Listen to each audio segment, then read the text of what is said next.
mandar um artigo para o jornal e dizer, olha, não gostei do livro, o livro está ruim, está mal feito, está mal, o enredo está mal engendrado, os personagens não são verdadeiros, em suma, o livro foi um fracasso. O escritor errou profundamente. Eu vou a uma peça de teatro e muitas vezes o público vaia, né, a peça de teatro. Sim. Vaia, se manifesta contra, o crítico teatral diz que é uma porcaria. Se você fizer uma música, por exemplo, a música também não é boa, o ritmo não é bom, o cantor não acertou, o sujeito está, digamos assim, fora do ritmo, né? Em suma, praticamente todos os setores de expressão artística aceitam a crítica.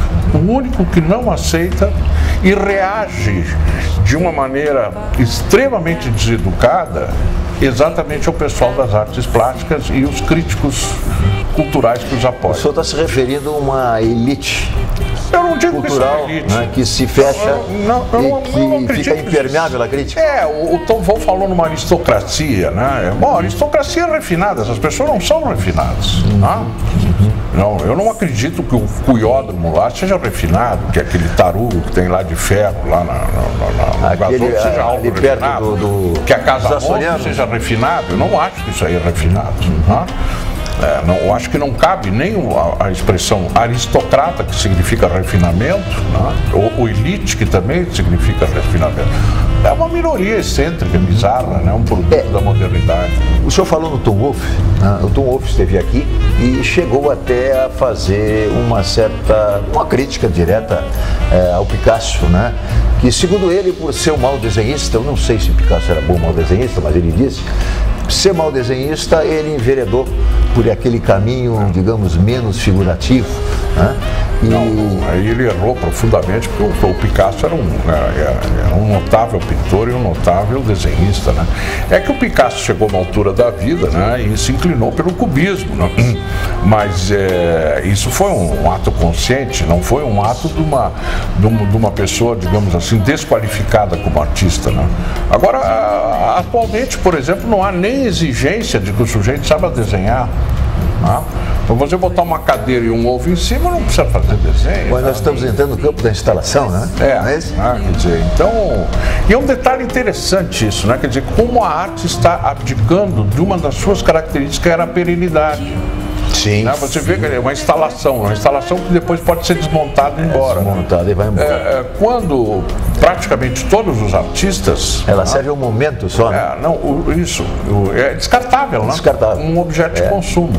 Então, há uma abdicação, tá? Os artistas estão abdicando de uma característica que marcava a arte de uma maneira singular, que era a ideia da perenidade. Quer dizer, quando um Rodin, por exemplo, né, fazia a sua escultura, ele imaginava que isso fosse uma coisa perene. Eu acredito que os gregos também, né, aqueles que trabalhavam com mármore, como Fídias, Policleto, Praxíteles, né, eram artistas que tinham uma visão da perenidade da arte. Não é só aqueles antigos, né, até pouco tempo atrás, o próprio Picasso, né, obviamente que o Picasso acreditava que a obra dele ia ficar. Né? O nosso Iberê Camargo, né, teria dito, né, que se o Van Gogh, ao invés de pintar os seus girassóis, tivesse colocado como arte conceitual aqueles girassóis num vaso, nós não teríamos mais, está na sua ideia de perenidade, nós não teríamos mais a pintura dos girassóis. Abdicou da perenidade e abdicou também do compromisso do seu vínculo com a estética, de fazer alguma coisa esteticamente interessante. Mas eu acredito, né, que essa fome estética que a humanidade tem, a humanidade gosta do belo. Sim. Essa fome, de alguma forma, está sendo satisfeita pela tecnologia. Então, hoje, por exemplo, né, onde é que está, digamos, o belo? O belo está no desenho de um avião, de um automóvel, dos objetos de consumo em geral. Você vê que está especialmente isso aconteceu na Itália, né? Quando o processo de industrialização lá se expandiu, os industriais começaram a chamar os artistas gráficos, pintores e outros artistas gráficos, para ajudar na configuração dos objetos. Desses objetos automóveis, por exemplo, a Ferrari, né? O automóvel Ferrari foi feito por grandes artistas gráficos italianos. Né? Quer dizer, então o que aconteceu?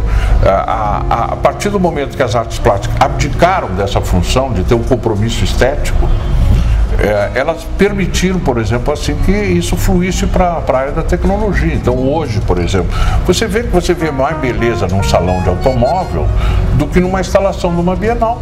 As pessoas ficam absolutamente deslumbradas. Pelo menos dá para entender melhor.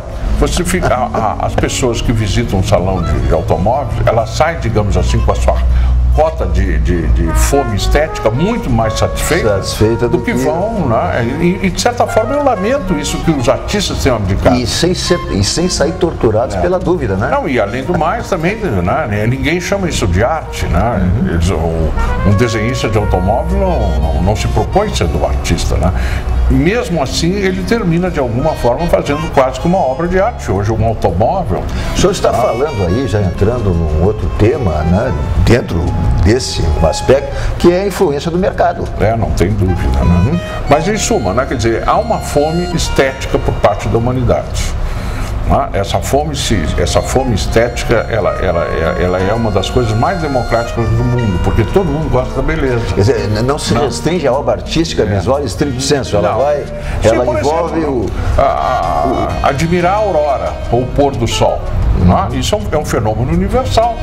Você vai ver o sujeito de Nova York, vai lá para cima do edifício e vai admirar a aurora, né? Ou o pôr do sol. Em Porto Alegre, por exemplo, a população fica absolutamente inebriada com esse fenômeno. A mesma coisa vai acontecer com o Hottentote na África do Sul, né? O sujeito também vai ficar inebriado. Quer dizer que existe, né, digamos, uma vocação da humanidade, uma atração da humanidade pela beleza. Né? Agora, o senhor não vê, deixa eu colocar isso aqui bem objetivamente, o senhor não vê de maneira geral, né, em Porto Alegre, nos monumentos públicos, digamos, a concretização dessa estética no aspecto, digamos, da visão média das pessoas, ou a visão popular, ou de todos, ou da maioria. Não há preocupação. Não há preocupação desses artistas com isso. Não é essa preocupação. Há uma mensagem subjetiva. Todos eles pretendem, através do seu objeto artístico, dizer que estão, digamos assim, propondo uma mensagem. Só que essa mensagem é muito difícil de ser entendida, né? Precisa praticamente, né, um sacerdote do lado, né, ou uma sacerdotisa sibilina, para que possa explicar, né, para o vulgo o que aquilo significa. Só para te dar um exemplo, há uma chapa de ferro enferrujada no Marinha do Brasil que é a lembrança do sofrimento das pessoas que foram perseguidas pelo regime militar. Só com uma explicação muito convincente. Só com uma explicação muito convincente. Quer dizer, qualquer pessoa que passa por ali diz, é uma chapa enferrujada. Né? Que isso signifique, né, uma mensagem em homenagem às pessoas que foram perseguidas pela ditadura, é uma ilação, tem que ter muita boa vontade para aceitar. Né? De qualquer maneira, não lhe parece que uma forma, digamos assim, de adaptação é incrementar esse contato com a arte nos jovens, nas crianças, nas escolas, e é uma forma de iniciar um processo de adaptação? Isso, digamos assim, que os pedagogos da arte conceitual apostam, né, de que